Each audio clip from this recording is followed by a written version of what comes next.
إن في خلق السماوات والأرض واختلاف الليل والنهار لآيات لأولي الألباب আল্লাহ রাব্বুল আলামিন বলেন ইন্না ফি খালকিস সামাওয়াতি ওয়াল আরদ, নিশ্চয়ই আসমান এবং জমিন সৃষ্টির মাঝে, ওয়াখতিলাফিল লাইলি ওয়ান নাহার, রাত দিনের আবর্তন পরিবর্তনের মাঝে, লাআয়াতিল লিউলিল আলবাব, জ্ঞানী সম্প্রদায়ের জন্য নিদর্শন নিহিত রয়েছে। তার মানে গোটা আসমান জমিন সৃষ্টির সাথে রাত দিনের আবর্তন পরিবর্তনের মাঝে জ্ঞানী সম্প্রদায়ের জন্য শিক্ষণীয় বিষয় আল্লাহ তাআলা রেখে দিয়েছেন। এই জন্য যারা অনেক সময় সৃষ্টি নিয়ে ফিকির করে তারা স্রষ্টার পরিচয় লাভ করতে পারে। এই বিষয়টাকে সামনে রেখে আমরা যদি ইসলামের সাথে বিজ্ঞানের সাথে কম্পেয়ার করি, আধুনিক বিশ্বে অনেক মানুষ কথা বলে যে বিজ্ঞান এক জিনিস, ইসলাম আর এক জিনিস। নাউজুবিল্লাহ। বাস্তবতা হলো বিজ্ঞান ইসলামকে বাদ দিয়ে চলতে পারবে না, সে অন্ধ। আর ইসলাম কেউ যদি বিজ্ঞান দিয়ে পরিমাপ করে তাহলে সে বিজ্ঞানের সুস্পষ্ট সমাধান এবং ইসলামকেও সে বুঝতে পারবে না। এজন্য যে কোরআন বিজ্ঞান সম্মত না, বিজ্ঞান যখন কোরআন সম্মত হবে তখন ওই বিজ্ঞান সমাজে সুস্পষ্টভাবে প্রতিষ্ঠিত হবে। তা না হলে কি হবে? বিজ্ঞান এবং বিজ্ঞানীদের থিওরি সময়ের সাথে সাথে পরিবর্তন হবে। এই পৃথিবীতে অনেকে মনে করে যে কোরআনুল কারীম এর মধ্যে A to Z সব কিছু বিস্তারিতভাবে থাকতে হবে। বিষয়টা এমন নয়। যেমন যারা জেনারেল লেখাপড়া করেন তারা কথা ভালো বুঝবেন যে বীজগণিতের অল্প কয়েকটা সূত্র যদি কেউ মুখস্থ করে আলজাবরার বীজগণিতের, তাহলে বিশাল আলজাবরা বীজগণিতের যত অধ্যায় আছে, যত অঙ্ক আছে, অল্প কয়েকটা সূত্র যদি সে আয়ত্তে আনতে পারে, বুঝে শুনে, মুখস্থ শুধু নয়, মুখস্থের সাথে সাথে সূত্রগুলো যদি সে অনুধাবন করতে পারে, বুঝতে পারে, তাহলে বীজগণিতের সমুদ্রে সে যখন সাঁতার কাটবে সে ওখানে ডুবে যাবে না, বরং এই বীজগণিতের অন্তর্নিহিত যত রহস্য আছে সবগুলোকে সে উদ্ঘাটন করে আনতে পারবে।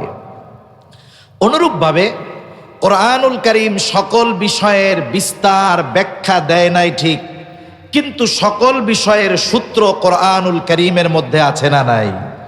যদি কোরআনুল কারীমের মধ্যে সৃষ্টি জগতের অন্যান্য সকল বিষয়ের সব বিষয়গুলোর বিস্তার ব্যাখ্যা দেওয়া হতো, তাহলে এই কোরআনুল কারীম এইরকম একটা ছোট্ট পাণ্ডুলিপিতে থাকতো না, বরং এটা বৃহৎ আকার ধারণ করত, যেটা মানুষের জন্য বহন করা, যেটা মানুষের জন্য পড়া, যেটা মানুষের জন্য কাছে রাখা কঠিন হয়ে যাইত। কিন্তু আল্লাহ তাআলা এই 600 পৃষ্ঠা হিফজুল কোরআন যেগুলো, এগুলোর আলোকে এই 600 পৃষ্ঠার ভিতরে গোটা সৃষ্টি জগতের সব রহস্য সূত্র আল্লাহ তাআলা রেখে দিয়েছেন। সুবহানাল্লাহ।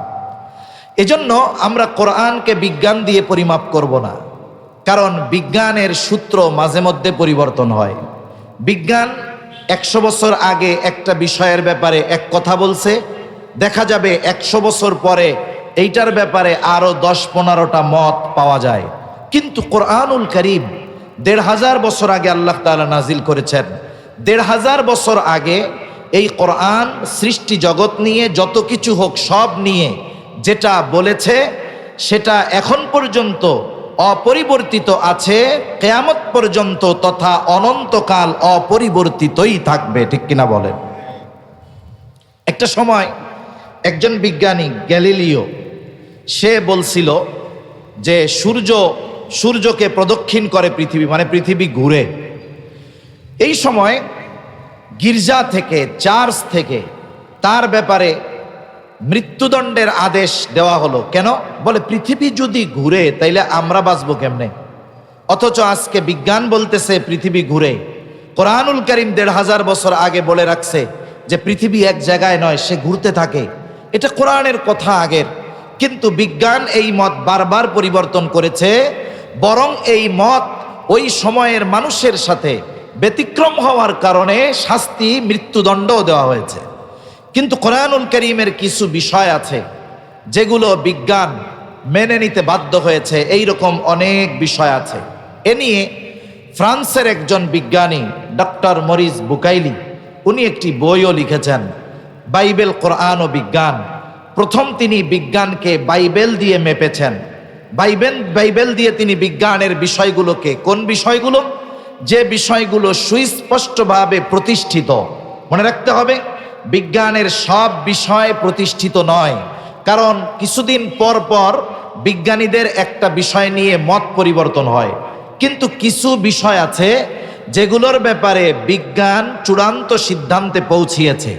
চূড়ান্ত সিদ্ধান্তে পৌঁছানোর আগে বিজ্ঞান বারবার মত পরিবর্তন করেছে, কিন্তু বিজ্ঞান যেই বিষয়ে সুস্পষ্টভাবে একটা চূড়ান্ত সিদ্ধান্তে উপনীত হয়েছে, ওই বিষয়গুলোর ব্যাপারে কোরআনুল কারীম ১৫০০ বছর আগে যেই সিদ্ধান্ত দিয়েছে, বিজ্ঞান যখন চূড়ান্ত সিদ্ধান্তে পৌঁছাইছে, দেখা গেল এই চূড়ান্ত সিদ্ধান্ত বিজ্ঞানীরা গবেষণা করে বের করার ১৫০০ বছর আগেই কোরআনুল কারীম ওই বিষয়ের চূড়ান্ত ফয়সালা দিয়ে দিয়েছে। সুবহানাল্লাহ। দুই একটা কথা না বললেই নয়। একটা হলো মানুষ সৃষ্টি নিয়ে, মানুষ কিভাবে মায়ের পেটের ভিতরে পর্যায়ক্রমে একটা পরিপূর্ণ আকৃতি লাভ করে, কোরআনুল কারীম এটা ১৫০০ বছর আগেই বলে দিয়েছে। বিজ্ঞান এটা নিয়ে অনেক গবেষণা করতে করতে করতে করতে বিভিন্ন মতাদর্শের পরিবর্তন হতে হতে হতে হতে একটা সময় মানব সৃষ্টি নিয়ে বিজ্ঞান পরিপূর্ণ সিদ্ধান্তে যখন উপনীত হলো, দেখা গেল তারা যেই সিদ্ধান্তে চূড়ান্ত পর্যায়ে পৌঁছেছে ওইটা কোরআনুল কারীম আগেই বলে দিয়েছে। সুবহানাল্লাহ। এজন্য অনেক সময় অনেক মানুষ একটু হতাশাগ্রস্ত হয় যে এই বিষয়টা বিজ্ঞানের সাথে মিলে না। নাউজুবিল্লাহ। বিষয়টা হলো বিজ্ঞান চূড়ান্ত সিদ্ধান্তে উপনীত হতে পারে নাই। এজন্য বিজ্ঞান এবং কোরআনের সাথে, ইসলামের সাথে যখন কোনো বিষয় সাংঘর্ষিক মনে হবে, তখন ইমানদারের ইমানের দাবি কোরআনুল কারীম, ইসলাম যেই সিদ্ধান্ত দিয়েছে নিঃসন্দেহে সেটাকে গ্রহণ করে অন্যটাকে বাদ রাখা। দেখা যাবে একটা পর্যায়ে ইসলাম যেই বিষয়টার সিদ্ধান্ত দিয়েছে, বিজ্ঞান আজ অথবা কাল সেটা মেনে নিতে বাধ্য হবেই। ঠিক কিনা বলেন? এইরকম অনেক উপমা দেওয়া যাবে। যেমন হাদিসের মধ্যে আসছে, যেই ব্যক্তি ঈমান নিয়ে মৃত্যুবরণ করবে, যাররা পরিমাণ ঈমান নিয়ে দুনিয়া থেকে বিদায় নিবে, এই ব্যক্তিকেও আল্লাহ তাআলা একটা সময় মাফ করে দিবে। যদি দুনিয়ায় পাপ করে থাকে তাহলে সে তার পাপের কারণে শাস্তি ভোগ করার পর একটা সময় সে জান্নাতের বাসিন্দা হয়ে যাবে। হাদিসের মধ্যে আসছে, আল্লাহ তাআলা যাকে সবচাইতে ছোট জান্নাত দিবেন, তার জান্নাতের পরিধি হবে কমপক্ষে এই দুনিয়ার 10 গুণ। কয় গুণ? একটু জোরে বলেন তো। 10 গুণ। এই যে কথাটা, এটা তো আজকে আমরা বলতেছি না, এটা রাসূল আকরাম সাল্লাল্লাহু আলাইহি ওয়াসাল্লাম ১৫০০ বছর আগে জানিয়েছেন। বলেন তো, ১৫০০ বছর আগে নবীজি যখন জানালেন যে সবচাইতে ছোট জান্নাতের মালিক এই পৃথিবীর 10 গুণ পরিমাণ একটা জান্নাতের মালিক হবে, তখন আমাদের উপরে যেই আকাশ, মহাকাশ, সপ্ত আকাশ, এত পরিমাণ পরিব্যাপ্তি জায়গা আছে, এত বিশাল জায়গা প্রথম আসমানের নিচে আছে, তখন ছিল। কিন্তু তখনও এই ব্যাপারে মানুষ জানতো না। জানতো? আজ থেকে দেখা যাবে 100 বছর আগেও যখন এই ওয়াজ কোনো বুজুর্গ আলেম করতেন যে বাবারা আপনারা নেক আমল করেন, ইমানের উপরে থাকেন, গোনাহ ছাড়েন, তাহলে জান্নাতে যাওয়া যাবে। যেই জান্নাতের পরিধি যে সবচেয়ে ছোটটা পাবে তারটা হলো এই দুনিয়ার 10 গুণ পরিমাণ। এই ওয়াজ 150 বছর আগে যখন উলামায়ে কেরাম করতেন, পাশের থেকে শুধু ইমানদারেরা ওয়াজ শুনতো তা নয়, ইসলাম বিদ্বেষী নাস্তিক তখনও ছিল, তারাও ওয়াজ শুনতো। শুইনা বলতো, দেখ হুজুরে বলে কি আর সামনের মানুষগুলাও বোকার মতো শুনে কি। আমরা এই দুনিয়াতে কত পদ্ধতি অবলম্বন করাচ্ছি জনসংখ্যা কমানোর জন্য, যাতে পৃথিবী মানুষে ভরে না যায়। আমরা চিন্তা করতেছি পৃথিবীর জায়গা সংকুলন হবে না এক সময়, এই জন্য স্লোগান দেওয়াচ্ছি মানুষকে, দুইটার বেশি নয়, একটা হলে ভালো হয়। আর এরা নাকি বলতেছে মরার পরে এদেরকে যে ছোট জান্নাত পাবে তাকেও নাকি এই দুনিয়ার 10 গুণ পরিমাণ জান্নাত একটা দিবে। এত জায়গা ওরা পাবে কোথায়? কথা মনে হয় বুঝেন নাই। এত জায়গা পাবে কই? কিন্তু আজকে মহাকাশ নিয়ে যারা গবেষণা করে তাদের গবেষণার ফলাফল কি? গবেষণার ফলাফল হলো প্রথম আসমানের নিচে আল্লাহ তাআলা এত জায়গা সৃষ্টি করে রাখছেন যে একজনকে দুনিয়ার 10 গুণ নয় 100 গুণ পরিমাণও যদি এক একটা জান্নাত আল্লাহ তাআলা দেন, প্রথম আসমানের নিচের জায়গা শেষ হবে না। সুবহানাল্লাহ বলেন। আল্লাহ রাব্বুল আলামিন বলেন তিনি এক আকাশ সৃষ্টি করেছেন এমনটা নয়। আল্লাহ তাআলা বলেন আল্লাযী খালাকা সাবআ সামাওয়াতিন তিবাকা। আল্লাহ রাব্বুল আলামিন আকাশকে 7 স্তর বিশিষ্ট করে সৃষ্টি করেছেন। এত সুবিশাল আকাশ আল্লাহ তাআলা সৃষ্টি করেছেন। প্রথম আকাশ যেটা মুফাসসিরিনে কেরাম বলেন এটা হলো সবচাইতে ছোট, বড়গুলার হিসাব বাদ দেন, এর পরেরটা এর দ্বিগুণ, এর পরেরটা এর দ্বিগুণ, ওর দুগুণ, এভাবে সপ্ত আকাশের সুবিশালতা কত বেশি। বাকি 6টা থাক, আমরা প্রথম আসমান নিয়ে একটু আলোচনা করি। আল্লাহ তাআলা বলেন আল্লাযী খালাকা সাবআ সামাওয়াতিন তিবাকা। আল্লাহ রাব্বুল আলামিন 7 স্তর বিশিষ্ট আকাশ সৃষ্টি করেছেন। আবার এই সৃষ্টি শৈলী কত সুন্দর। আল্লাহ তাআলা জমিনকে সুসজ্জিত করেছেন সবুজ রং দ্বারা। যত সৃষ্টি আছে গাছগাছালি সব সবুজ, জান্নাতের কালারও সবুজ। আবার আসমানকে আল্লাহ তাআলা সৃষ্টি করেছেন বিভিন্ন রঙের। কিছু কিছু সময় দেখা যায় পুরা নীল, কিছু কিছু সময় থোকায় থোকায় সাদা মেঘ। আপনি যদি একা একা একটু চোখ বুজে চিন্তা করেন, আকাশটা যদি সবুজ হতো, জমিনের এই গাছগাছালিগুলো যদি নীল হতো কেমন লাগতো? একটু একা একা চিন্তা করে দেখবেন না। আকাশ যদি সবুজ হতো কোনো সময় সুন্দর লাগতো না, জমিন যদি নীল হতো এটাও সুন্দর লাগতো না। তার মানে আল্লাহ তাআলা প্রত্যেকটা বস্তু এমনভাবে সৃষ্টি করেছেন যেটাকে যেভাবে সৃষ্টি করলে সুন্দর হয় হুবহু অনুরূপভাবেই আল্লাহ তাআলা সৃষ্টি করেছে।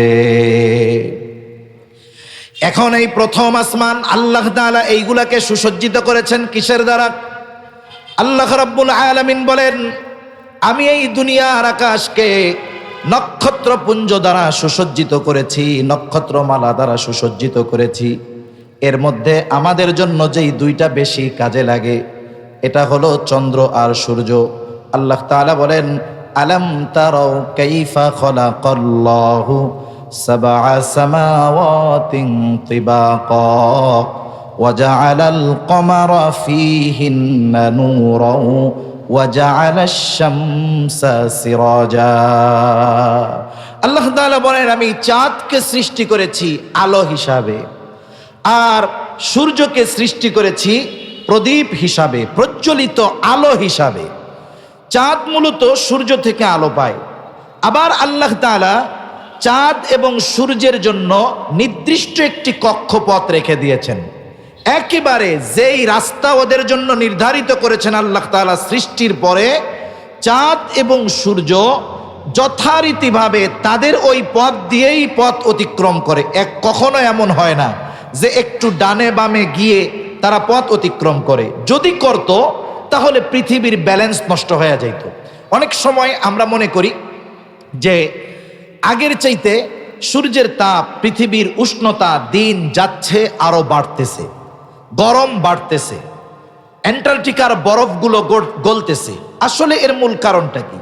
মূল কারণ হলো পৃথিবীর বাহিরে আল্লাহ তাআলা একটা বায়ুমণ্ডল সৃষ্টি করে রেখেছেন। এটা হলো মূলত ফিল্টার ছিল, ছাঁকনি ছিল। বিজ্ঞান বলে গ্রিন হাউস গ্যাসের কারণে পৃথিবীর তাপ বাড়তেছে। এটা কেমন? এটা একটা উদাহরণ দিলে বুঝতে সহজ হবে। আপনারা অনেকে জেনে থাকবেন শীত প্রধান দেশে সাধারণত সবজি চাষাবাদ করাটা কঠিন হয়ে যায়, কারণ ওইখানে সব সময় বরফ থাকে। কিন্তু তারা গ্রিন হাউস পদ্ধতি ব্যবহার করে তারা শাকসবজি চাষ করে। গ্রিন হাউসটা কি? তারা একটা কাচের ঘর নির্মাণ করে, যেই ঘরে বাহিরের কোনো বাতাস পৌঁছাতে পারবে না। সূর্যের আলোটা ওই ঘরের ভেতরে ভেদ করে, ভেতরে যখন আলো পড়ে তখন ভেতরটা গরম হয়ে যায়। গরম হয়ে ওই আলোটা, তাপটা ছড়িয়ে যেতে পারে না। ওই যে কাঁচ দিয়ে পুরো ঘেরা, এবার কাঁচটা গরম হয়ে যায়, ওই উষ্ণতা ওই কাঁচের ঘরের মধ্যে সব সময় থাকে। তার মানে ওই ঘরটা, কাঁচের ঘর ঘিরে রাখার কারণে সূর্যের যেই আলোর তাপ পড়ে, ওই তাপটা জমিনকে গরম করে, এরপরে আলোর তাপটা ছড়িয়ে যেতে পারে না, ওই কাঁচ ওটাকে ধারণ করে, গরম থাকে, এরপরে ওই জায়গায় ওরা চাষাবাদ করে। পৃথিবীর নিজামটা এরকম। মনে করেন সূর্যের আলো যখন জমিনে পড়ে, পড়ন্ত বিকালে যখন ঠান্ডা হয়ে যায়, এই জমিনের তাপ, বিল্ডিং আস্তে আস্তে তাপটাকে ছেড়ে দেয়। এখন তাপ ছড়ানোর জন্য সে যত বেশি জায়গা পাবে তত দ্রুত পৃথিবী ঠান্ডা হয়ে যাবে। কিন্তু বাস্তবতা হলো বায়ুমণ্ডলে কার্বন ডাই অক্সাইড বেড়ে গেছে। তার মানে ইট ভাটার যে ধোঁয়া, গাড়ির যে ধোঁয়া, মানুষের সিগারেটের ধোঁয়া, বায়ু দূষণ, এগুলো হওয়ার কারণে বায়ুমণ্ডলে যেই একটা ব্যবস্থাপনা ছিল যে তাপটা ছড়িয়ে আকাশব্যাপী ছড়িয়ে যাবে, ওটা তখন ছড়ায় না। তাপটা না ছড়াতে পারার কারণে এই পৃথিবী উষ্ণ থাকে, গরম থাকে, দ্রুত ঠান্ডা হয় না। মূলত গরমের কারণ এইটা। আল্লাহ তাআলা এই সিস্টেম করে রাইখে দিয়েছেন। এই যে সূর্য, এখন এই সূর্য যদি যথাস্থানে না থাকতো, চন্দ্র যদি যথাস্থানে না থাকতো, কি হইতো? অথচ আল্লাহ তাআলা ১৫০০ বছর আগে জানিয়ে দিয়েছেন সূর্যের জন্য যে নির্দিষ্ট কক্ষপথ আল্লাহ তাআলা রেখেছেন, সূর্য গোটা সময়টা ওই কক্ষপথ দিয়েই চলে, কখনো একটু ডানে বামে যায় না। আল্লাহ তাআলা বলেন, ওয়াশ-শামসু তাজরি লিমুস্তাকাররিন লাহা যালিকা তাকদীরুল আজিজিল আলীম। আল্লাহ রাব্বুল আলামিন মূলত সূর্যের জন্য যেই কক্ষপথ নির্ধারিত করে রেখেছেন, সেই জায়গা দিয়েই সূর্য আবর্তিত হয়, ঘুরতে থাকে, কাছেও আসে না, দূরেও আসে না। শীতের সময় কোন জায়গা থাকবে, গরমের সময় কোন জায়গায় থাকবে, তার জন্য সব নির্ধারিত করা আছে। এখন যদি সূর্যটা একটু কাছে আসতো, এখন যত দূরে আছে তার থেকে যদি একটু কাছে আসতো, বিজ্ঞান বলে সূর্যের তাপ পৃথিবীবাসীর উপরে এত বেশি পড়তো যে মানুষ পৃথিবীতে বসবাস করতে পারতো না, গোটা পৃথিবীটা মরুভূমিতে পরিণত হয়ে যাইত। আবার চন্দ্রটা আল্লাহ তাআলা যেই জায়গায় সেটিং করে রাখছেন, ওর যেই কক্ষপথ, ওর থেকে যদি আরেকটু কাছে চন্দ্রটা থাকতো, কারণ চন্দ্রের উপরে নির্ভর করেই জোয়ার ভাটা হয়, চন্দ্র যদি আরেকটু কাছে থাকতো তাহলে প্রতিদিন এই পৃথিবী ১-২ বার পানি দ্বারা ধৌত হয়ে যাইত। এজন্য আল্লাহ তাআলা তার প্রত্যেকটা সৃষ্টিকে যথাযথভাবে যথাস্থানে সেটিং করে আল্লাহ তাআলা রেখে দিয়েছেন। তাহলে এই চন্দ্র এবং সূর্যের ব্যাপারে আমরা জানি, সূর্যের থেকে আমরা আলো পাই। এই সূর্যটা কত বিশাল! বিজ্ঞান বলে সূর্য পৃথিবী থেকে 13,09,30,00,000 মাইল দূরে অবস্থিত। এই পৃথিবীটা বাস্তবেই ছোট। তার মানে এই পৃথিবী থেকে সূর্যের দূরত্ব হলো 9,30,00,000 মাইল। আর সূর্যের বড়ত্ব কত বেশি? বিজ্ঞান বলে এই সূর্যটা পৃথিবীর চাইতে 13 লক্ষ গুণ বড়।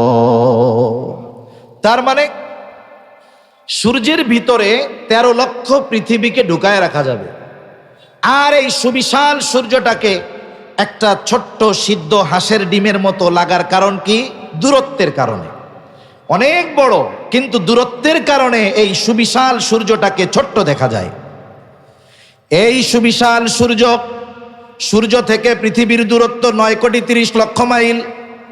বিজ্ঞান বলে সূর্যের আলো পৃথিবীর কেন্দ্রে পৌঁছাইতে সূর্যের আলো সময় লাগে 8 মিনিট 30 বা 34 সেকেন্ড। কোন হিসাবে? বলে আলোর গতি হলো সেকেন্ডে 1,86,000 মাইল। 1,86,000 মাইল আলো প্রতি সেকেন্ডে অতিক্রম করে। এই হিসাবে সূর্যর কেন্দ্র থেকে পৃথিবীর কেন্দ্রতে সূর্যের আলো পৌঁছাইতে সময় লাগে 8.5 মিনিট। 9,30,00,000 মাইল পথ পাড়ি দিয়ে 8.5 মিনিটে সূর্যের আলো পৃথিবীতে চলে আসে। এবার আমরা রাতের বেলা যখন পরিষ্কার আকাশ, এই পরিষ্কার আকাশে মিটমিট করে তারা জ্বলতে দেখা যায়। আল্লাহ রাব্বুল আলামিন অগণিত তারকার দ্বারা পৃথিবীকে সুসজ্জিত করেছেন। আল্লাহ তাআলা বলেন, ইন্না যায়্যানাস সামাআদ দুনিয়া বিজিনাতিনিল কাওয়াকিব। আল্লাহ রাব্বুল আলামিন বলেন, আমি নক্ষত্রপুঞ্জ দ্বারা এই পৃথিবীর আকাশকে সুসজ্জিত করেছি। এগুলো পৃথিবীর সৌন্দর্য। আকাশে যখন তারা ওঠে, তারা দেখা যায় ঝিকমিক করে, অগণিত তারকা, আসলে দেখতে অনেক সুন্দর লাগে। পৃথিবীর কত কবি যুগের পর যুগ শুধু আকাশের দিকে তাকিয়ে তাকিয়ে কত কবিতা লিখছে। আবার আল্লাহ তাআলার সৃষ্টি কত সুন্দর। আমরা অনেক সময় অনেক কৃত্রিম সৌন্দর্য দেখতে যাই, অনেক পার্কে, অনেক রিসোর্টে, অনেক সুন্দর সুন্দর জায়গায় মানুষ কৃত্রিমভাবে সৌন্দর্য মণ্ডিত জিনিসগুলো প্রস্তুত করে মানুষ দেখতে যায়। ওই দৃশ্যগুলো একবার দুইবার দেখার পরে আর দেখতে মন চায় না। কিন্তু আল্লাহ তাআলা যেই সৃষ্টিগুলো করেছেন এর সৌন্দর্য এমন যে মানুষ যদি বারবার ওই সৃষ্টিগুলোর দিকে তাকায় তাহলে মানুষ কখনো ক্লান্ত হয় না, মানুষ কখনো অসহ্য হয় না, বা এমনটা হয় না যে এটা তো বারবার দেখছি আবার দেখবো কেমনে, এমনটা কখনো মানুষের মনে হয় না। এজন্য আল্লাহ রাব্বুল আলামিন কোরআনুল কারীমের মধ্যেও বলেন, আল্লাযী খালাকা সাবআ সামাওয়াতিন তিবাকা মা তারা ফি খালকির রহমানি মিন তাফাউত ফারজি'ল বাসারা হাল তারা মিন ফুতুর সুম্মা রজি'ল বাসারা কাররাতাইনি ইয়ানকালিব ইলাইকাল বাসারু খাসিআন ওয়া হুয়া হাসীর। এই আসমানের দিকে তাকিয়ে আসমানের সৌন্দর্য দেখে কারো একটু ভালো লাগে নাই, অথবা কারো দৃষ্টি ক্লান্ত হয়ে গেছে, এমন কেউ আছেন নাকি? এমন সুনিপুণ ভাবে আল্লাহ তাআলা সৃষ্টি করেছেন। আল্লাহ তাআলা এই জন্য বলেন, মা তারা ফি খালকির রহমানি মিন তাফাউত। এই যে দয়াময়ের সৃষ্টির ভিতরে আপনি কোনো ত্রুটি বিচ্যুতি তো পাবেনই না, বরং কি হবে, ফারজি'ল বাসার হাল তারা মিন ফুতুর। আপনি তাকান, তাকাইতে থাকেন, দেখতে থাকেন কোন ত্রুটি বিচ্যুতি দেখা যায় কিনা। আল্লাহ তাআলা বলেন, বারবার তাকানোর পরে কি হবে, আবার আমার আপনার দৃষ্টি আমার আপনার দিকে ফিরে আসবে। তবুও এই আসমান জমিন সৃষ্টির মধ্যে ন্যূনতম কোনো ত্রুটি কেউ দেখাতে পারবে না। এজন্য মানুষ যখন আল্লাহ তাআলার সৃষ্টি দেখে তার চোখ কখনো ক্লান্ত হয় না, সে কখনো অতৃপ্ত হয় না। আপনাদের পাশে পাহাড়, যখন এই পাহাড়ের সৌন্দর্য এমনি সময় দেখতেছেন একরকম, আবার যখন আল্লাহ তাআলা বৃষ্টি দেন, বৃষ্টিতে এই সবুজের উপরে পড়া ময়লাগুলো একেবারে ধুয়ে পরিচ্ছন্ন হয়ে যায়। একটা নিরিবিলি পরিবেশে আপনি পাহাড়ের মধ্যে যদি বসে থাকেন, দীর্ঘ সময় ব্যাপী বসে থাকেন, সবুজের দিকে যদি আমি আপনি তাকিয়ে থাকি, আল্লাহর কসম আমার আপনার হৃদয় কখনো ক্লান্ত হবে না, আমার আপনার চোখ কখনো ক্লান্ত হবে না। ঠিক কিনা বলেন? তাহলে আল্লাহ তাআলা দুনিয়ার আসমানকে নক্ষত্রপুঞ্জ দ্বারা সুসজ্জিত করেছেন। আকাশের ভিতরে কত তারকা, কত নক্ষত্রপুঞ্জ, এর হিসাব কেউ দিতে পারে না। এই পৃথিবীতে যত গবেষণা হয় সবচাইতে বেশি ব্যয় হয় আকাশ নিয়ে গবেষণার পেছনে। মাঝে মধ্যে আপনারা দেখেন এই পৃথিবীর অন্যতম একজন ধনী ইলন মাস্ক মহাকাশ নিয়ে কত গবেষণা করে। সে চাচ্ছে মানুষকে এই পৃথিবী থেকে নিয়ে মঙ্গল গ্রহে ভ্রমণ করায় আনবে। এই জন্য বিভিন্ন রকমের বাহন তৈরি করার প্রচেষ্টা করতেছে। মহাকাশ নিয়ে সবচাইতে বেশি গবেষণা করে যেই সংস্থা, তাদের নাম হলো নাসা। যুগের পর যুগ তারা মহাকাশ নিয়ে গবেষণা করতেছে। প্রথমত তারা অনেক সময় আমাদেরকে অনেক আজীব আজীব খবর দেয়, নতুন নতুন গ্রহ আবিষ্কারের খবর দেয়। বলে নতুন একটা গ্রহের সন্ধান পাওয়া গেছে এত লক্ষ আলোকবর্ষ মাইল দূরে। দুনিয়ার মানুষ তখন অবাক হয়ে যায়, বিশ্বব্যাপী এক চাঞ্চল্য সৃষ্টি হয়ে যায় যে নতুন একটা গ্রহ, নতুন একটা আলম, নতুন একটা জগৎ সৃষ্টি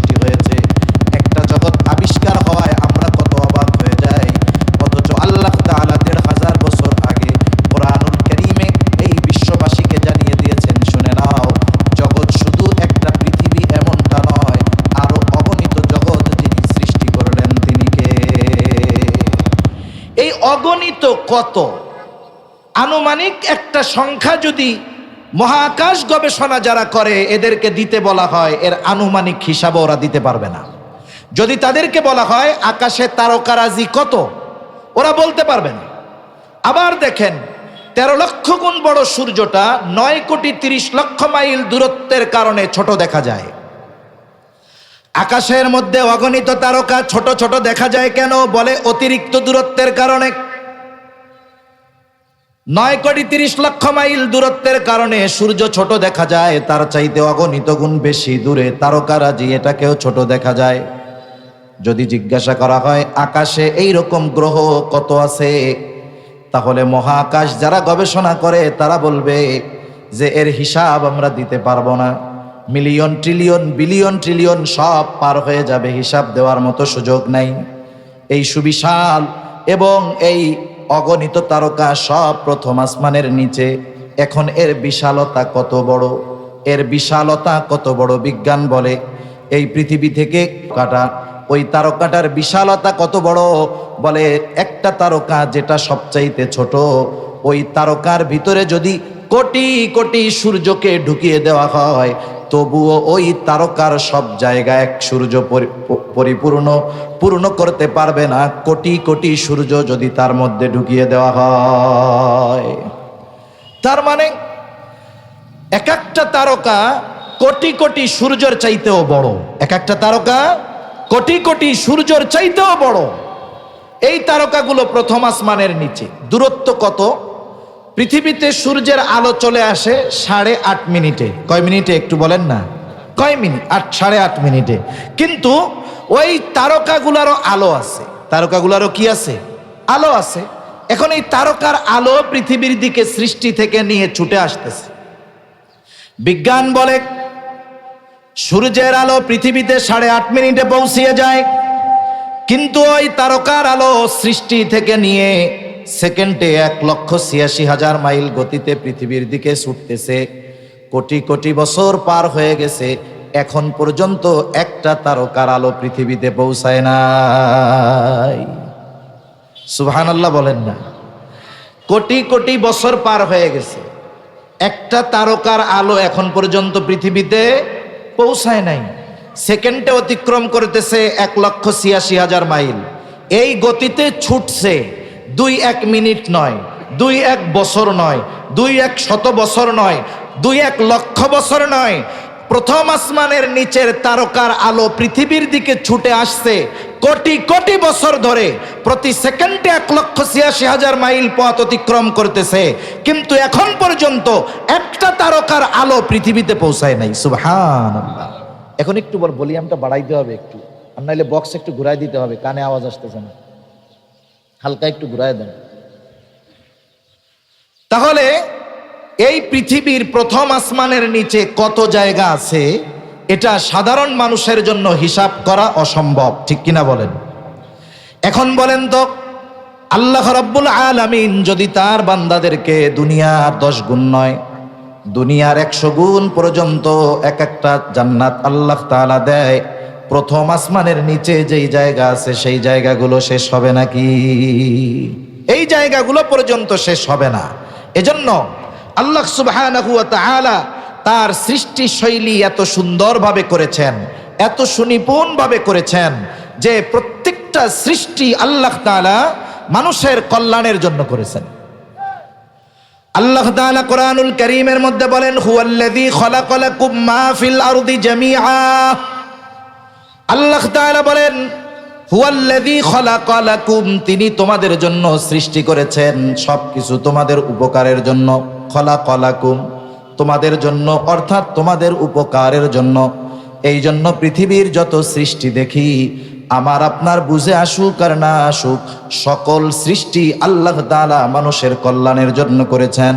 এই চন্দ্র মানুষের কল্যাণের জন্য, সূর্য মানুষের কল্যাণের জন্য, একেবারে যত কিছু দেখি আর না দেখি সব কিছু আল্লাহ তাআলা মানুষের কল্যাণের জন্যই সৃষ্টি করেছে। এই জন্য আল্লাহ রাব্বুল আলামিনের সৃষ্টি নিয়ে যারা গবেষণা করে, আল্লাহ তাআলার সৃষ্টি নিয়ে যারা ফিকির করে, চিন্তা করে, এদেরকে মূলত আল্লাহ তাআলা জ্ঞানী বলে অভিহিত করেছেন। এজন্য আমাদের উচিত আল্লাহ তাআলার সৃষ্টি নিয়ে চিন্তা ভাবনা করা, আমাকে আল্লাহ তাআলা কিভাবে সৃষ্টি করেছেন এটা নিয়ে চিন্তা ভাবনা করা, আমার অস্তিত্ব কি ছিল, কোথার থেকে কিভাবে আল্লাহ তাআলা আমাকে সৃষ্টি করলেন চিন্তা ভাবনা করা। আমি যদি আমার সৃষ্টির ব্যাপারে চিন্তা ভাবনা করি, এই চিন্তা যদি আমার ভিতরে বিস্তার লাভ করে, তাহলে আমার আপনার দ্বারা কখনো আল্লাহ তাআলার নাফরমানি হবে না। এজন্য যত সৃষ্টি আছে সব আমাদের উপকারের জন্য, কিন্তু বাস্তবতা হলো আধুনিক বিশ্বের যত সৃষ্টি এগুলো আল্লাহ সুবহানাহু ওয়া তাআলা তার অনেক কথা মানুষের জন্য বোঝাকে আধুনিক সৃষ্টিগুলো আল্লাহ তাআলা সহজ করে দিয়েছেন। যেমন এই সময়ের এক গুরুত্বপূর্ণ সৃষ্টি মানুষের যোগাযোগ ব্যবস্থাকে যেটা একেবারে কাছে নিয়ে আসছে, মোবাইল ফোন, ইন্টারনেট, এগুলো মানুষের কল্যাণ আছে এর মধ্যে। তবে অনেক ভালো জিনিসের ব্যবহার এটা কল্যাণ বয়ে আনে, আবার ভালো জিনিসের খারাপ ব্যবহার মানুষের জন্য ক্ষতির কারণ হয়ে দাঁড়ায়। যেমন অনেক সময় আমরা একটা শব্দ শুনি যেটাকে বলা হয় গ্রেনেড। গ্রেনেড নাম শুনছেন না? নাম এটার নাম শোনার দরকার, এমনি না দেখলেও কমপক্ষে 5ই মের সেই কালো রাত্রিতে একেবারে নিরহ, মজলুম, নিরস্ত্র উলামা, তলাবা, সাধারণ জনতার উপরে গত ফ্যাসিস্ট এবং জালেমের দোসর যারা ছিল তারা ছত্রভঙ্গ করতে এবং তাদেরকে হটাতে, তাদেরকে মারতে যেই ধরনের অস্ত্রগুলো ব্যবহার করেছে এর মধ্যে একটা ছিল সাউন্ড গ্রেনেড। এটার আওয়াজ এতটা বিকট যে সাধারণ মানুষের কাছে যদি সাউন্ড গ্রেনেড পড়ে মুহূর্তের ভিতরে সে তার শ্রবণ শক্তিকে হারিয়ে ফেলতে পারে। আর এটার ভিতরে যদি বারুদ ভরে দেওয়া হয় তাহলে এটা মরণাস্ত্রে পরিণত হয়ে যায়। মুহূর্তের ভিতরে একটা গ্রেনেড নিক্ষেপ করলে একটা জায়গা বড় ধরনের পুকুরে পরিণত হয়ে যেতে পারে। এই গ্রেনেড প্রস্তুত করা হয়েছিল মানুষকে মারার জন্য নয়, এটা প্রস্তুত করা হয়েছিল খনি থেকে যেই খনিজ পদার্থগুলো আছে এই খনিজ পদার্থগুলোকে সহজে জানি উত্তোলন করা যায়, গর্ত করা যায়, এই উদ্দেশ্য নিয়ে। যখন একটু মাটি খুঁড়ে ওইখানে একটা গ্রেনেড নিক্ষেপ করে দেওয়া হতো, অটোমেটিক ওইখানে ওই গ্রেনেডের কারণে বড় ধরনের গর্তে পরিণত হতো, কষ্ট করে মানুষের খোঁড়া লাগতো না। কিন্তু একটা সময় গ্রেনেডের ব্যবহার ওই জায়গা থেকে চলে এসেছে কোথায়? মানুষ এটাকে যুদ্ধের ময়দানে অথবা অন্যের উপরে আক্রমণ করার জন্য এই ব্যবহারটা যখন খারাপভাবে করা শুরু করছে, গ্রেনেডের দ্বারা যেই কল্যাণ ছিল, উপকার ছিল, সেটা হারিয়ে গেছে, এটা মানুষের ক্ষতির কারণ হয়ে গেছে। এজন্য পৃথিবীর অনেক সৃষ্টি আছে, বিজ্ঞানের অনেক সৃষ্টি আছে যেগুলো মানুষের কল্যাণের জন্য হয়েছিল, কিন্তু এর ব্যবহার একটা সময় মানুষের ক্ষতির কারণ হয়ে গেছে। ইন্টারনেট, মোবাইল, ফেসবুক, এই ধরনের বর্তমান সময়ের যত প্রযুক্তি আছে এগুলোর মধ্যে কল্যাণ আছে, তবে ব্যবহারের কারণে এগুলোর ক্ষতি অনেক বেশি হয়ে গেছে, ঠিক কিনা বলেন? যখন মদের ব্যাপারে রাসূল আকরাম সাল্লাল্লাহু আলাইহি ওয়াসাল্লামকে সাহাবায়ে কিরাম প্রশ্ন করেছেন, ওয়াসআলুনাকা আনিল খামরি ওয়াল মাইসির, নবীজি প্রথমে জবাব দিয়েছেন আল্লাহ তাআলা যেটা শিখিয়েছেন, কুল ফীহিমা ইসমুন কাবীর ওয়া মানাফিউ লিন-নাস, এর মধ্যে পাপাচারিতাই বেশি, মন্দই বেশি, তবে কিছু উপকার তো আছে। বর্তমান দুনিয়ার প্রযুক্তির ব্যবহারের কারণে উপকার আছে কিছু, তবে ক্ষতির সংখ্যাটাই বেশি। এই যে দেখেন কিয়ামতের দিনের অনেক কিছু আমাদের সামনে এর দ্বারা সহজে বুঝতে আমাদের সহজ হয়ে যায়। অনেক সময় কিয়ামতের দিন আল্লাহ তাআলা আমাদের সকলের কথা, আমল সব কিছু ফাইল আকারে আমাদের সামনে আল্লাহ তাআলা পেশ করাবেন। আমরা সকলে দুনিয়ায় আমাদের যেই কর্ম ছিল সেই কর্মের ব্যাপারে আমরা সব জানতে পারবো কিয়ামতের দিন। কেমনে জানতে পারবো? আল্লাহ কিভাবে জানাবেন? বিজ্ঞানের এই উৎকর্ষতা আমাদেরকে জানিয়ে দিয়েছে। কিয়ামতে যখন জান্নাতি জান্নাতে চলে যাবে, জাহান্নামী জাহান্নামে যাবে, তাফসিরে ইবনে কাসিরের মধ্যে এসেছে জান্নাতি জাহান্নামীকে দেখবে, জাহান্নামী জান্নাতীকে দেখবে, উভয়ের মাঝে কথা হবে, অথচ তাদের অবস্থান জান্নাতীদের জান্নাতে, জাহান্নামীদের জাহান্নামে। কেমনে হবে? বলে আপনার যদি কোনো আত্মীয় আমেরিকাতে থাকে, আপনি যদি তাকে দেখতে চান, আপনি কয়েক ঘন্টা লাগবে না, কয়েক সেকেন্ডও লাগবে না, ইন্টারনেটে ঢুকবেন, সেও লাইনে, আপনিও লাইনে, মুহূর্তের ভিতরে আপনি তাকে দেখতেও পারবেন, শুনতেও পারবেন, অথচ কোনো তার নাই, কোনো কানেকশন নাই। 15,000 মাইল দূরে আপনি আপনার আত্মীয়কে, আমি আমার আত্মীয়কে মুহূর্তের ভিতরে দেখতে পারতেছি, তাদের সাথে কথা বলতে পারতেছি। বলেন তো, এই যে প্রযুক্তি মানুষের মাথায় আসলো, এই বুদ্ধি মানুষের মাথায় ঢেলে দিয়েছেন কে? আল্লাহ তাআলা ঢেলে দিয়েছেন। এই যে আমরা কথা বলি, আমাদের কথাগুলো যায় কেমনে? আমাদের কথাগুলো মূলত নেটওয়ার্কিং সিস্টেমকে ব্যবহার করে বাতাসের মাধ্যমে সেকেন্ডের ভিতরে আমার আপনার কথা 15,000 কিলোমিটার দূরে পৌঁছিয়ে দেওয়া হয়। হযরত সুলাইমান আলাইহিস সালামের একটা ঘটনা আছে না, বিলকিসের সিংহাসন নিয়ে আসতে হবে মুহূর্তের ভিতরে একজন হাজিরও করে ফেলছে। একটু চিন্তা করেন, এই শব্দের ওজন আছে। আমরা এই শব্দটা যখন বলি মোবাইলে, হুবহু আমার বলা শব্দটা ওইখানে গিয়ে পৌঁছায়। আমি যেই কণ্ঠে বলি, আমি যেই টোনে বলি, আমি যেই ভয়েসে বলি, হুবহু সেই টোনে, সেই ভয়েসে 15,000 কিলোমিটার দূরে 1 সেকেন্ডও লাগে না আমার আপনার আওয়াজ পৌঁছিয়ে যায়। ঠিক কিনা বলেন? আল্লাহ তাআলা মানুষের মাথায় কত বুদ্ধি দিয়েছেন। এই যে কথা, এগুলো ধ্বংস হয়ে যায় না। আল্লাহ রাব্বুল আলামিন কিয়ামতের দিন আমার আপনার সব কথা, সব কর্মকে সন্নিবেশিত করে আমলনামা হিসাবে আমাকে আপনাকে দিবেন। শুধু তাই না, আল্লাহ তাআলা কোরআনুল কারীমের মধ্যে জানিয়ে দেন যে আমাদের কথা সংরক্ষণ করার জন্য একজন ফেরেশতা সর্বদা তৎপর আছে। আল্লাহ তাআলা বলেন, মা ইয়ালফিযু মিন কওলিন ইল্লা লাদাইহি রাকীবুন আতীদ। আল্লাহ রাব্বুল আলামিন বলেন, মা ইয়ালফিযু মিন কওল, মানুষ যা জবান থেকে নিক্ষেপ করে, অর্থাৎ মানুষ যেই কথাগুলো বলে, আমরা যেই কথাগুলো উচ্চারণ করি, এগুলো হারিয়ে যায় না। একজন সদা তৎপর একজন ফেরেশতা আছে, ওগুলোকে সংরক্ষণ করে। বিজ্ঞান কি বলে? বিজ্ঞান বলে মানুষ যেই কথা উচ্চারণ করে, কথাগুলো হারিয়ে যায় না। পৃথিবীর শুরু থেকে নিয়ে যত কথা এখন পর্যন্ত পৃথিবীর মধ্যে মানুষ উচ্চারণ করেছে, সব কথাগুলো বাতাসের মধ্যে ভেসে বেড়াচ্ছে। সব কথাগুলো আছে কোথায়? বাতাসে। এমনও নাকি গবেষণা চলতেছে যে এই পৃথিবীর ভয়েসগুলো থেকে, আওয়াজগুলো থেকে পৃথিবীর অতীতে যত বড় বড় মনীষী গত হয়ে গিয়েছেন, তাদের আওয়াজ, তাদের ভয়েস, তাদের টোনকে আলাদা করে বের করার চেষ্টা করা হচ্ছে। তার মানে কথা বাতাসে আছে, এটা বিজ্ঞান স্বীকার করে এবং প্রযুক্তিও এটা বলে। আমার আপনার কথা মুহূর্তের ভিতরে বাতাসের মাধ্যমে পৌঁছিয়ে যাচ্ছে 15,000 কিলোমিটার দূরে। কথাগুলো বাতাসে আছে। বলেন তো, কিয়ামতের দিন আল্লাহ তাআলা যদি বলে যে রাউজানের গহিরার আব্দুর রহমান দুনিয়ায় যত কথা বলেছে, বাতাস সব কথাগুলোকে আলাদা করে আমার সামনে হাজির করো, বলেন তো আল্লাহ তাআলার জন্য এটা সহজ না কঠিন? শুধু সহজ না, এটা আল্লাহ তাআলার জন্য অতি সহজ। এজন্য এই ধরনের বিজ্ঞান আমাদের আখিরাত বোঝার ক্ষেত্রে অনেক সহজতা এনে দিয়েছে, কিন্তু আফসোস এটাকে আমরা গোনার আসবাব হিসাবে গ্রহণ করে ফেলেছি। ফেসবুকটাকে গোনার আসবাব হিসাবে গ্রহণ করেছি, ইন্টারনেটকে আমি আপনি গোনার আসবাব হিসাবে গ্রহণ করে ফেলেছি, মোবাইলটাকে আমি আপনি গোনার আসবাব হিসাবে গ্রহণ করে ফেলেছি। কিন্তু আমি যদি এর ব্যবহার যথাযথভাবে করতাম, তাহলে দেখা যাইতো এর দ্বারা আমি উপকৃত হতে পারতাম, আমার আখিরাত বোঝা সহজ হতো, আমার দাওয়াতের ক্ষেত্রে এই প্রযুক্তি আমি কাজে লাগাতে পারতাম। কিন্তু আফসোস, বিজ্ঞানকে আমরা যথাযথভাবে ব্যবহার করতে পারতেছি না। আরেকটা বিষয় হলো, ইসলামের সাথে বিজ্ঞানের কোনো সংঘর্ষ নাই। আপনি যদি ওসমানী খেলাফতের দিকে নজর দেন, আজ থেকে 100 বছর আগে ওসমানী খেলাফতের একেবারে পতন হয়েছে, 100 বছর আগে। অথচ ওসমানী খেলাফতের সময় মুসলমানদের মাধ্যমে বিজ্ঞান সর্বোচ্চ উৎকৃষ্ট স্থানে পৌঁছিয়ে গিয়েছিল।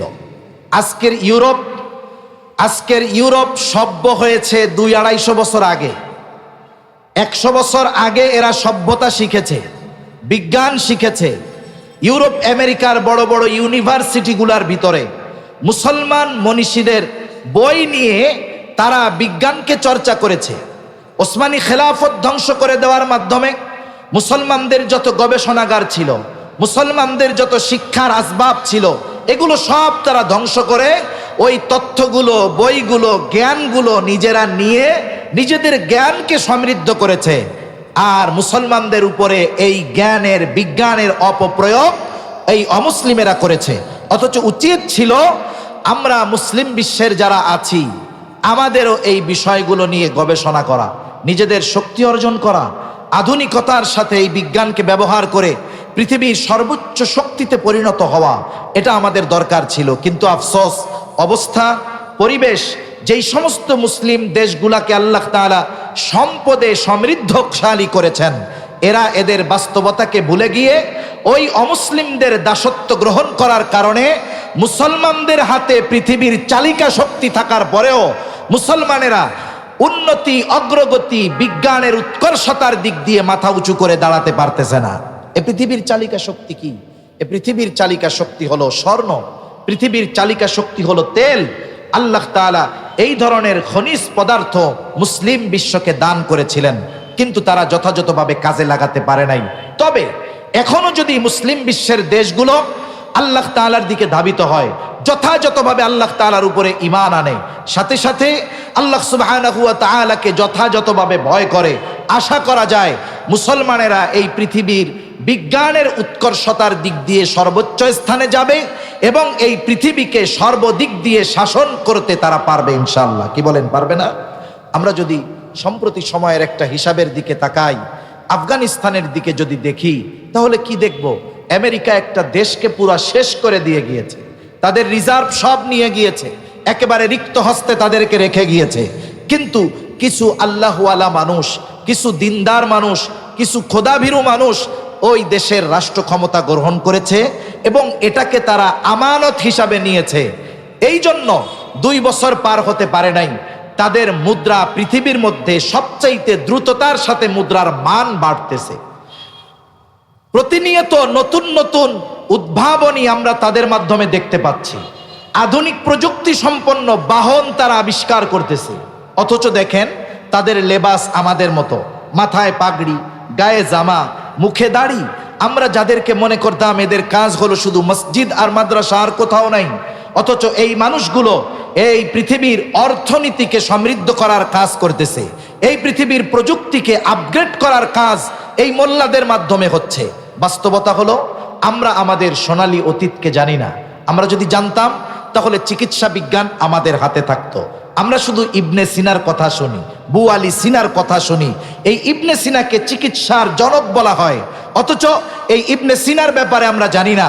পশ্চিমা বিশ্ব ইবনে সিনার যত পাণ্ডুলিপি সমস্ত কিছুকে নিয়ে তাদের ভাষায় অনুবাদ করে তারা তাদের চিকিৎসা বিজ্ঞানকে কত হাই লেভেলে নিয়ে গিয়েছে, কিন্তু আমাদের খবর নেই। তারপরে বীজগণিত নিয়ে, রসায়ন নিয়ে, পদার্থ বিজ্ঞান নিয়ে প্রত্যেক জায়গায় মূল ভূমিকা ছিল মুসলমানদের পাণ্ডুলিপিগুলো তারা নিয়ে ইংরেজিতে ছাপিয়ে নামটাকে একটু পরিবর্তন করে তারা তাদের কাজে ব্যবহার করতেছে। কিন্তু আমরা মুসলমান, আমরা পারতেছি না। অথচ সেই অ্যাবিলিটি আমাদের দেশের না থাকলেও অনেক মুসলিম বিশ্বের আছে, তাদের সম্পদ আছে, টাকা পয়সা আছে, কিন্তু বিজ্ঞানের উৎকর্ষতার ব্যাপারে তারা কোনো ভূমিকা রাখতে পারতেছে না। এটা আমাদের জন্য বড় দুঃখের বিষয়। এজন্য সম্মানিত উপস্থিতি, বিজ্ঞানের সাথে কোরআনের সাথে কোনো সাংঘর্ষতা নাই। বিজ্ঞান ওইটা সর্বশেষ মানতে বাধ্য হবেই, যেটা কোরআন বলেছে, যেটা ইসলাম বলেছে মানবে, তবে আজ অথবা কাল। তবে কখনো যদি বিজ্ঞান এবং ইসলামের সাথে আমার আপনার সামনে সংঘর্ষ পরিলক্ষিত হয়, আমি আপনি নির্দ্বিধায় কোরআনকে, ইসলামকে, দিনকে বেছে নিব, কোনো সন্দেহ নাই। এজন্য রাসূল আকরাম সাল্লাল্লাহু আলাইহি ওয়াসাল্লাম, দেখেন সুন্নাতের সাথে বিজ্ঞানের সম্পর্ক আছে, এটা গবেষণার পরে বের হয়, কিন্তু নবীজি আগের থেকে ফলাফল দিয়ে দিয়েছেন। রাসূল সাল্লাল্লাহু আলাইহি ওয়াসাল্লাম, যেমন বাথরুমে যাওয়ার কথা বলি, যখন বাথরুমে যাব নবীজি সুন্নাত যেগুলো বলেছেন এর মধ্যে একটা সুন্নাত, মাথা ঢেকে যেতে হবে। মাথা ঢেকে যেতে হবে। মাথা ঢেকে গেলে লাভটা কি? অনেকে টুপি মাথায় দিয়ে বাথরুমে যাওয়াটাকে খারাপ মনে করে, কিন্তু টুপি মাথায় দিয়ে বাথরুমে গেলে লাভ কি হবে? বিজ্ঞান বলতেছে মাথার চুল এবং মাথার চামড়া এটা বড় স্পর্শকাতর। আপনি আমি যদি মাথায় কয়েকদিন শ্যাম্পু না দেই, তেল না দেই, দেখবেন মাথার মধ্যে খুশকি জমেছে, খুশকি থেকে ময়লা হবে, ওটাতে ইনফেকশন হবে, একসময় মাথায় ঘা হয়ে যেতে পারে, চুলের মধ্যে জট লেগে যেতে পারে। কিন্তু বলেন তো 2-4 জন লোক দেখান তো দাড়িতে তাদের কোনোদিন জট লাগছে অথবা এই জায়গায় কখনো তাদের খুশকি হয়েছে? দাড়িতে হয়। তার মানে দাড়ি, এই চুল এবং স্ক্রিন, এটা মাথার চুল এবং চামড়ার মতো এত স্পর্শকাতর নয়। চুল ভাইরাস খুব দ্রুত টানে। বাথরুমের মধ্যে মাত্রাতিরিক্ত জীবাণু এবং ভাইরাস থাকার কারণে মাথা যদি ঢেকে যাওয়া হয় তাহলে মাথার চুল এবং চামড়া ওই ভাইরাস থেকে নিরাপদ থাকে। নবীজি 1500 বছর আগে মাথা ঢেকে যেতে বলেছে। এখনকার বিজ্ঞান মাথা ঢাকতে বলতেছে কেন? বলে মাথা যদি না ঢাকা হয় তাহলে মাথার চামড়া আক্রান্ত হতে পারে ব্যাকটেরিয়ার দ্বারা, এর দ্বারা মাথায় ক্ষতি হতে পারে, বড় রোগ হতে পারে। এটা বলতেছে বিজ্ঞান 1500 বছর পরে। নবীজি 1500 বছর আগে বলতেছে মাথা আপনারা ডাইকা বাথরুমে যাবেন। সুবহানাল্লাহ। এরকম প্রত্যেকটা বিষয়। এই যে টাকনুর নিচে প্যান্ট পরার কথা বলা হয়েছে, নবীজি বলেছেন পায়জামা বা লুঙ্গির যেই অংশ টাকনুর নিচে থাকবে সেটা জান্নাতে প্রবেশ করবে না। কিন্তু আমরা দেখতেছি ব্যতিক্রম। নারীদেরকে ঢাকার কথা বলা হয়েছিল, পুরুষদেরকে খুলে রাখার কথা বলা হয়েছিল। এখন পুরুষেরা উল্টা আমল করতেছে, নারীরা খুলে রাখে, পুরুষেরা ঢেকে রাখে। বিজ্ঞান কি বলে? বিজ্ঞান বলে যে এই টাকনু যদি খুলে রাখে পুরুষ, এখানে আলো বাতাস লাগবে। আলো বাতাস লাগার কারণে কি হবে? তার যে সেক্সুয়াল হরমোন আছে এটা আলো বাতাসের দ্বারা উপকৃত হবে, তার এটার দ্বারা অনেক উপকার হবে, এজন্য সে খুলে রাখবে। এটা বৈজ্ঞানিক কারণ। নবীজির সুন্নাত মানতে হবে, এটা তো আছেই, কিন্তু বিজ্ঞানকে সামনে রেখে নয়, সুন্নাতকে মানতে হবে নবীর আদেশকে সামনে রেখে। কিন্তু সুন্নাত মানলে বৈজ্ঞানিক উপকার আছে। আর মেয়েরা ঢেকে রাখবে কেন? মেয়েরা যদি ঢেকে রাখে, পুরুষের যেই না ঢাকলে ক্ষতি হতো, মেয়েরা ঢাকলে না ঢাকলে সেই ক্ষতি হবে। পুরুষ যদি খুলে রাখে যেই উপকার হতো, নারী যদি ঢেকে রাখে নারীর সেই উপকার হবে। সুবহানাল্লাহ। স্বর্ণ ব্যবহার করতে নবীজি মানা করছেন। স্বর্ণ ব্যবহার করলে কি হয়? পুরুষের অনেক ক্ষতি হয়, শারীরিক ক্ষতি হয়, অনেক ধরনের ক্ষতি হয়। কিন্তু উপরন্তু নারী যদি স্বর্ণ ব্যবহার করে, পুরুষের যেই ক্ষতিগুলো হয়, নারী স্বর্ণ ব্যবহার করলে ওই বিষয়গুলোর ব্যাপারে নারীর উপকার হয়। এজন্য কোরআনুল কারীম সহ নবীজির যত দিক নির্দেশনা আছে একটাও বিজ্ঞানের বাইরে নয়, একটাও হিকমত শূন্য নয়, একটাও অবৈজ্ঞানিক নয়। তবে আমরা বিজ্ঞানকে সামনে রেখে দিন মানব এমনটা নয়। আমরা আল্লাহর হুকুম পালন করব আল্লাহর সন্তুষ্টির জন্য, রসুলের তরিকায়। এই পদ্ধতি সামনে রেখে আমরা যখন কোনো আমল করব, পারিপার্শ্বিক যেই কল্যাণগুলো আছে এগুলো আল্লাহ তাআলা অটোমেটিকলি আমাদেরকে দান করবেন। ঠিক কিনা বলেন? এজন্য সম্মানিত উপস্থিতি, আমরা আল্লাহ তাআলার সৃষ্টি নিয়ে ভাববো। আল্লাহ তাআলার সৃষ্টি নিয়ে ভাবলেই আল্লাহ তাআলার পরিচয়, স্রষ্টার পরিচয় আমরা লাভ করতে পারবো। আল্লাহ সুবহানাহু ওয়া তাআলা আমাদের কথাগুলো বুঝবার তৌফিক দান করেন। আমিন। ওয়া আখিরু দাওয়ানা আনিল হামদুলিল্লাহি রাব্বিল আলামিন। আসসালামু আলাইকুম ওয়া রাহমাতুল্লাহি ওয়া বারাকাতুহু।